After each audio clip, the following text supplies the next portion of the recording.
Information is key. It is power. Information rules the world. Get informed. Stay informed. Nigeria Info, your number one station for talk.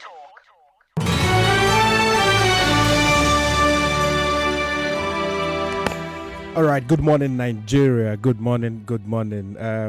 It's me again. It's another fresh week, and as always, I'm very happy to speak to you on this very important conversation, power solutions. Yes, it's 11:30 by our time here in the studio, and if you're listening, my name is Wisdom Chapp-Jumbo, and this is Power Solutions, sponsored by All On Energy Impact Investment Company, in partnership with Nigeria Info from your number one talk station.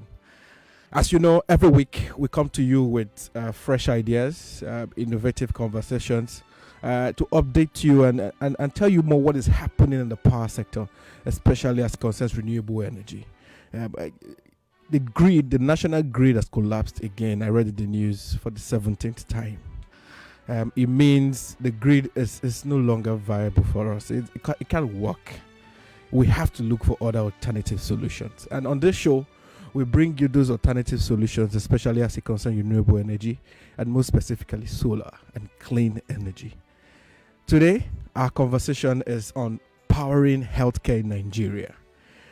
Many of you don't know that primary healthcare is meant to serve people at the local level, your local government, your communities. But it's sad to see that the primary healthcare system in Nigeria is at a sorry state. Only about 20% of the 30,000 primary healthcare facilities in Nigeria are fully functional. The rest of them, we don't even know what is wrong with them. But part of this, majority of them lack access to energy. It means you go to the primary healthcare in your community and you will notice that there is no light. Have you noticed it? I see that a lot too. But today we have a conversation around powering healthcare in Nigeria, and I have a guest in the studio to help us make sense out of this. But before I bring in my guest, let me give you a background. So the U.S. Agency for International Development, USAID, and the Nigeria Power Sector Program, and the Rural Electrification Agency, and other key agencies, organizations, and private sector developers in Abuja on the 2nd of June, they signed what we call a call to action to sustainable electrification of primary healthcare centers across the country. Their goal is to make sure that healthcare centers across the country, they are powered and have adequate access to power for us to be able to have good healthcare services. All right, to the details of that, my guest is going to be helping us, and he's here. His name is Tinyan Ogiehor. Yes, Tinyan Ogiehor. I hope I got that correctly. And he is the Power Africa Nigeria Power Sector Program Off-Grid Lead. That's a mouthful. Welcome to the show. Thank you very much for having me. Yes. Can you help us with your name properly? Let's. My name is Tinyan Ogiehor. Tinyan Ogiehor. Okay, Tinyan Ogiehor. And you are the off-grid lead? Yes, I'm the off-grid lead for the Nigeria Power Sector Program. Okay, all right. So that way, it's a mouthful, so I'm trying to... That's fine. Thank you for joining us on the show today. Now, because we don't have time, we have a lot to discuss, and I'm just going to go straight into it. And because this conversation today is something that I'm very interested in. If you go to healthcare centers across the country, one thing you notice they lack is power. All right. You have been in the renewable energy industry for more than 15 years. That's a long time. Why is this sector so interesting to you? What's the passion? Tell us what your journey has been like, and why are you still? What is still keeping you here? Okay, thank you very much. Like you rightly mentioned, I've been in the renewable energy sector for just over 15 years now. Okay. But mostly in the development and donor-funded renewable energy space. And my career basically has focused on ensuring increase in renewable energy usage across Nigeria. Okay. It's been my career-wide goal to see propagation of renewable energy products all over Nigeria. Mm-hmm. A bit of background. I started as a tech guy, and I think it's the lack of power in setting up server rooms and network operating centers that drove me into the journey to seek alternative, clean, and renewable energy. Okay.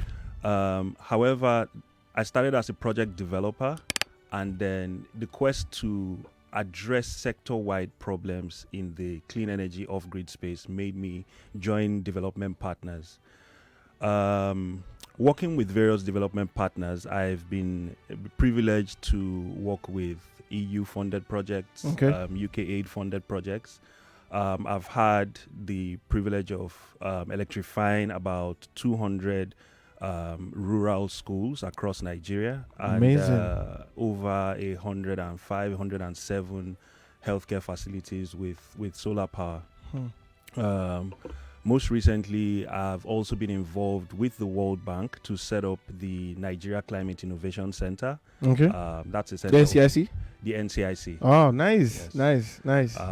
Flag that off. We started that in 2017, and Okay. in 2018 that was commissioned. Wow.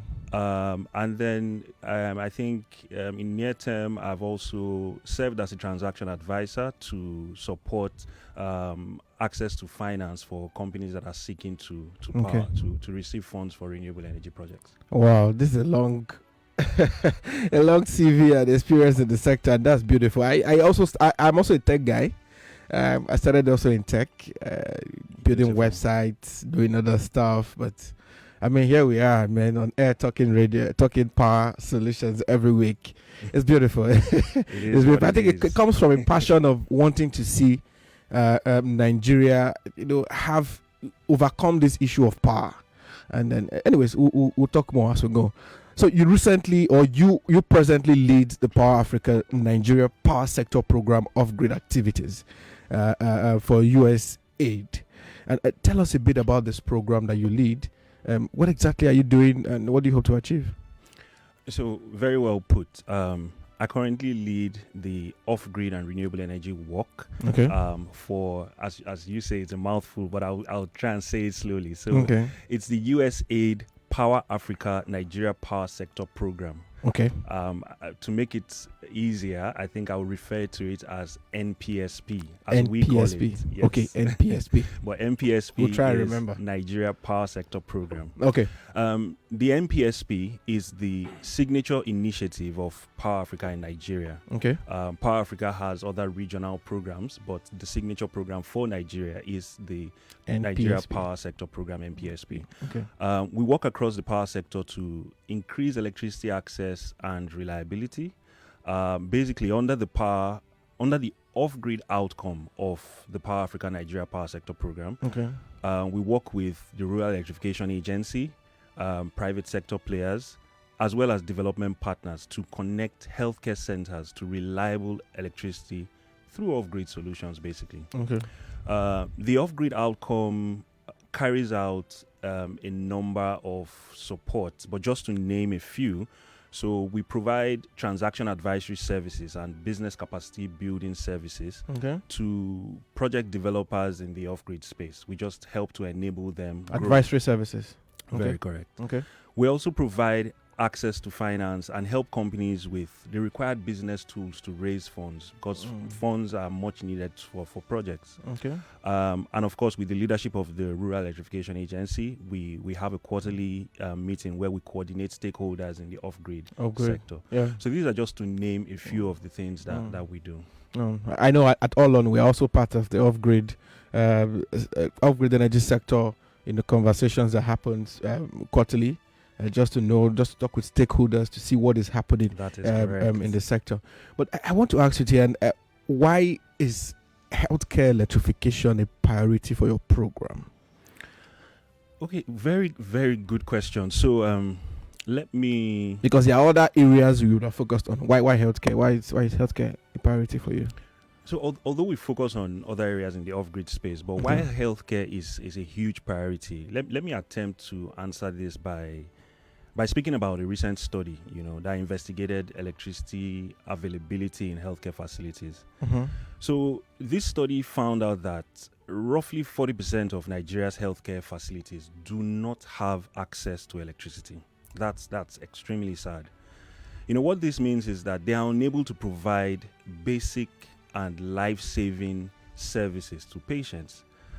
For example, maternal and childcare is a critical development challenge in Nigeria, and USAID is working across the country to ensure mothers, children have access to healthcare facilities and medical services.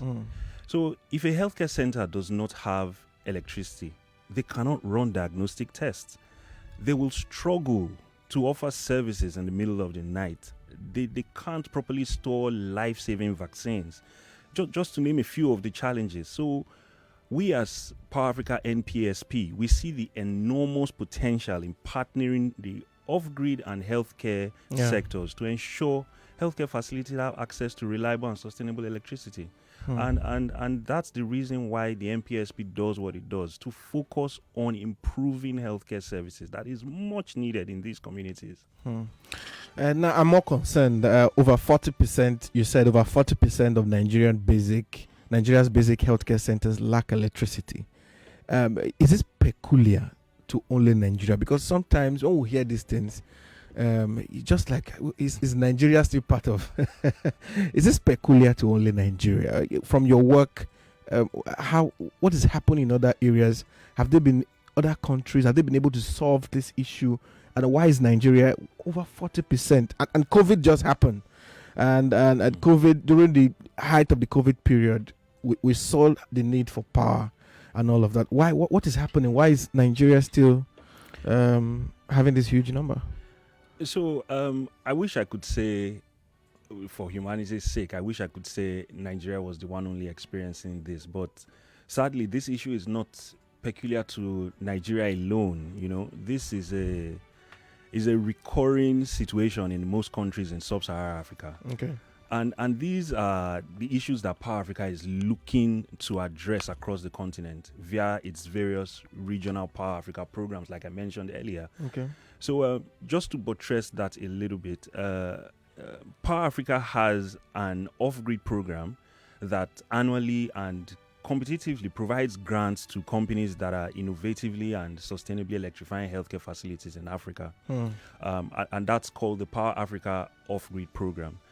Power Africa also has other regional programs that are addressing healthcare and other electrification needs across various regions. There's a West Africa program, a Southern Africa Energy program, and then there's a coordinating office. But just to also show the impact and the momentum Power Africa is bringing for healthcare electrification. So recently, in partnership with the Sustainable Energy for All, SE for All, Power Africa recently launched the Healthcare Electrification and Telecom Alliance across Africa. Healthcare Electrification and Telecom Alliance, HETA, HETA as it's called in the for its acronym, which aims to enhance telecom and electrification services as a means to improve healthcare delivery across Africa. So Power Africa is really approaching this healthcare electrification as an Africa-wide problem. Interesting. Well, that's good to hear. Power Africa is really doing a lot. This is a concern, especially for us in Nigeria. I know people listening now will can relate to the fact that there are primary healthcare centers in their communities, and sometimes they can't get the adequate medical attention because the doctor or the nurse will say, "Oh, there is no light," and sometimes they need intensive attention, and I mean, no light. Some of these primary healthcare centers, you even need to buy your own bulb and come and put in the hospital. It's how bad power has been for healthcare. All right, so to solve this, we understand that the Rural Electrification Agency, USAID, that's USAID, Integrated Health Program, recently launched the Healthcare Electrification Call to Action. I talked about it in the beginning when I started. We understand that this call to action was signed on the 2nd of June. Tell us about this program. What is it trying to achieve? We understand it is focused on these primary healthcare centers, and a lot of milestones to be achieved in the coming years. But tell us about the program. What is it about? With all pleasure. I laugh because of the excitement that this call to action means to NPSP. So it goes back to last year. So last year, the NPSP helped form the Coalition for the Sustainable Electrification of Primary Healthcare Centers. This is a coalition with over 60 members from the healthcare sector, energy sector, private sector developers, development partners, government agencies, on and on. It's really a large, influential group that is solely dedicated to bringing electricity to healthcare centers.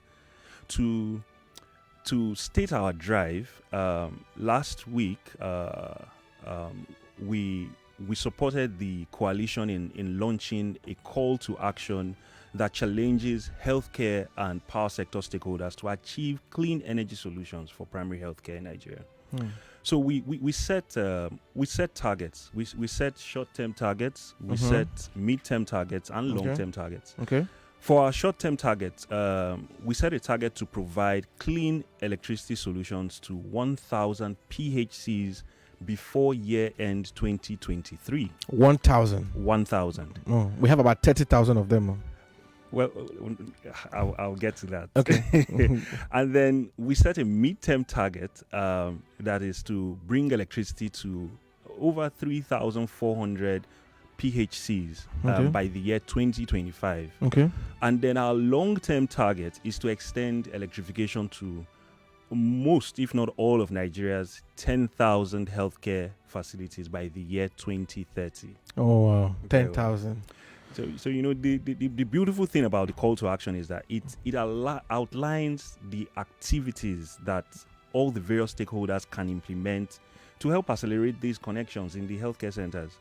So we are not leaving coalition members without ideas on how to achieve their targets. You know, Okay. we are pushing them through. So if I understand, Power Africa is working with this coalition to support them in what way exactly to achieve all of this? So we are.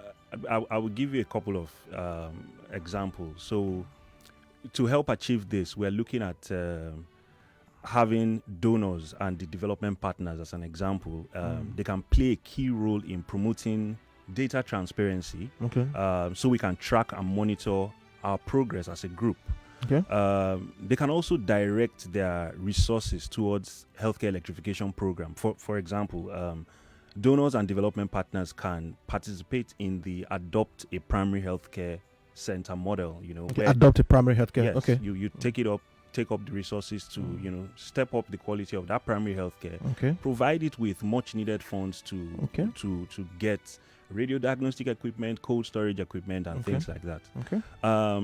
For Nigerian government entities, and I must state here that we are indeed grateful in the coalition to have the National Primary Healthcare Development Agency and the Rural Electrification Agency. Oh, they are part of the coalition. Oh, yes. They are. Both agencies can play a key role in coordinating with other government entities, whether at federal or state level, really, to support the design and implementation of healthcare electrification. Just to buttress that point, I would say both organizations can also work together to help develop localized solutions to ensure sustainability. You know, one such way is they can help with funding mechanisms that can help with the operations and maintenance of these solar systems that are deployed to the facilities. Impressive. Wow, that's a lot of work. Just to chip in, because I think this is really the bane of the solution we're bringing forward for healthcare. There's also responsibility for the private sector. There are CSR initiatives private sector can also support. The project developers, there are sustainability in putting forward this electrification is also a key thing they can support. But what I really want to highlight the most is the community themselves, especially where electrification has been provided. Okay. Having that sense of security, providing the land required for generating power is completely key. Interesting. If you're just tuning in, this is Power Solutions. The time is 11:50 over here. And if you're just tuning in, this is Power Solutions. My name is Wisdom Chapp-Jumbo, and we have been discussing power in healthcare in Nigeria. Tinyan Ogiehor from the Power Africa NPSP Off-Grid team has been speaking to us about the efforts Power Africa has been putting together to solve the issue of power in healthcare in Nigeria, and all the efforts, the coalition with agencies like the Rural Electrification Agency, REA, and USAID have been working on to power healthcare across Nigeria. Like I highlighted at the beginning of the show, primary healthcare, powering primary healthcare facilities across Nigeria is a big issue. You go to some centers and you see that the only issue they have is light, and the doctor cannot work and the nurses cannot work because of light. Some of the rooms and some of the healthcare centers don't even have. I don't want to go into it honestly, but we are here talking about solution, and I see there's progress, and my guest here is telling me now that they are working to see that by 2023 they will be powering about 1,000 primary healthcare centers and about 10,000 by 2030. This is progress. This means we can achieve the sustainable development goals around health before 2030. Do you have confidence that we will?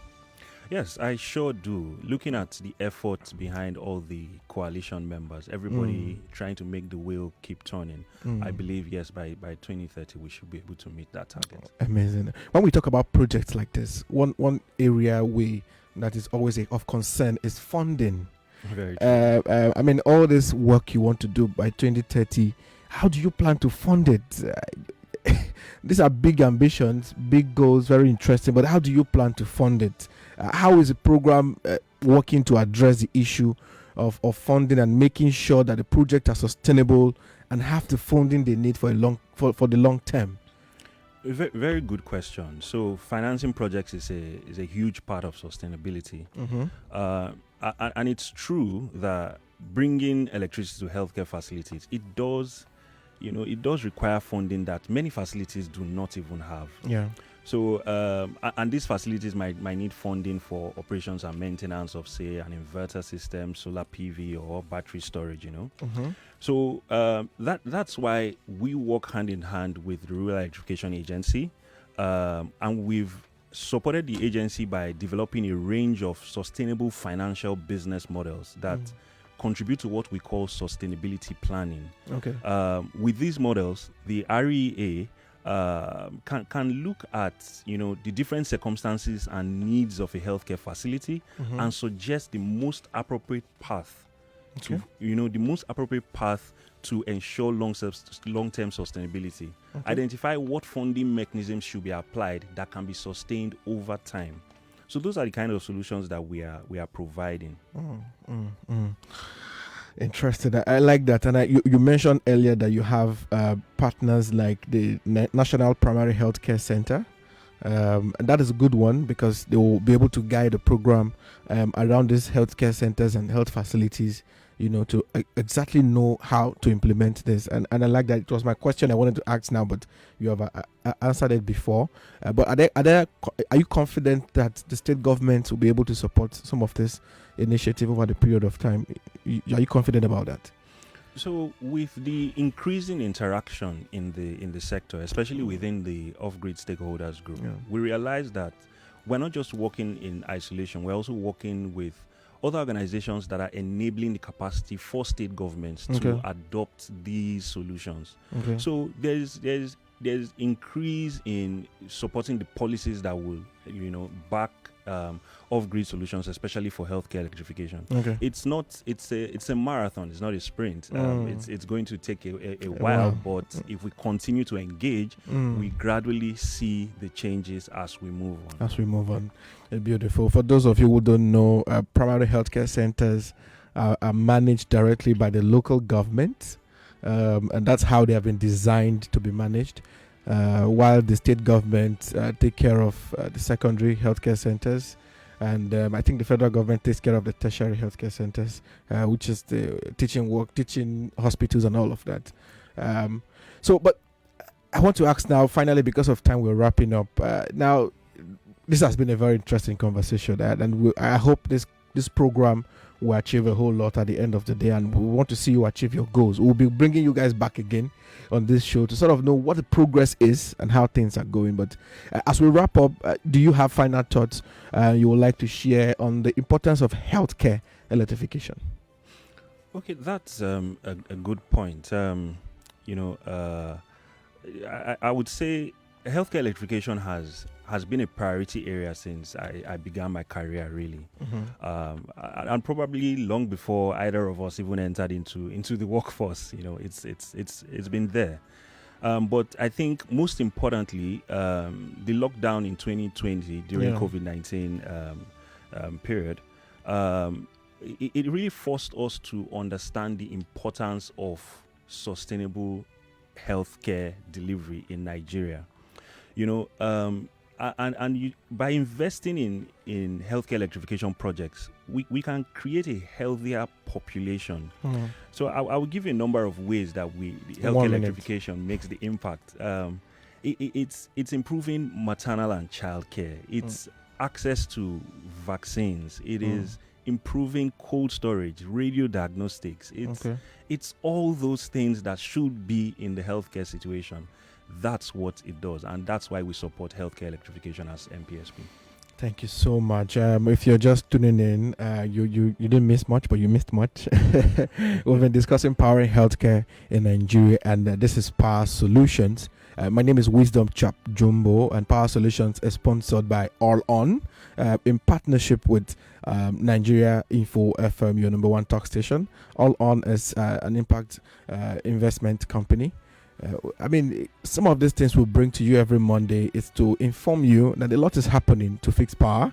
It's a marathon, like you said. It's not a sprint, but we are hoping to achieve positive results at the end of the day. Healthcare is important, and that's why we have hit on this today. We're bringing you back again to look at the progress of how this has been going, and just to be able to check that you're meeting up your target. But before I let you go, someone listening to you now, how can they get in touch with the Nigeria Power Sector Program? To learn more about the program and maybe how they can support to power a healthcare facility in their neighborhood. In 1 minute, just tell us. 30 seconds. So just to clarify, we do not directly electrify health centers, but we provide technical assistance to the project developers who actually do. Much needed technical assistance. Interestingly, we have a quarterly investor pitch competition series, and the next series starts in July, and it's focusing on healthcare electrification. However, to contact us, you can reach us via email on events@powerafrica-npsp.org. Okay, you want to say that again? Events@powerafrica, one word, -npsp.org. All right, I think that's a very good way to let go to the conversation, but it's been very interesting. Power Solutions will be back next week, and we're here every Monday to meet you. Thank you so much. My name is Wisdom. Until next week.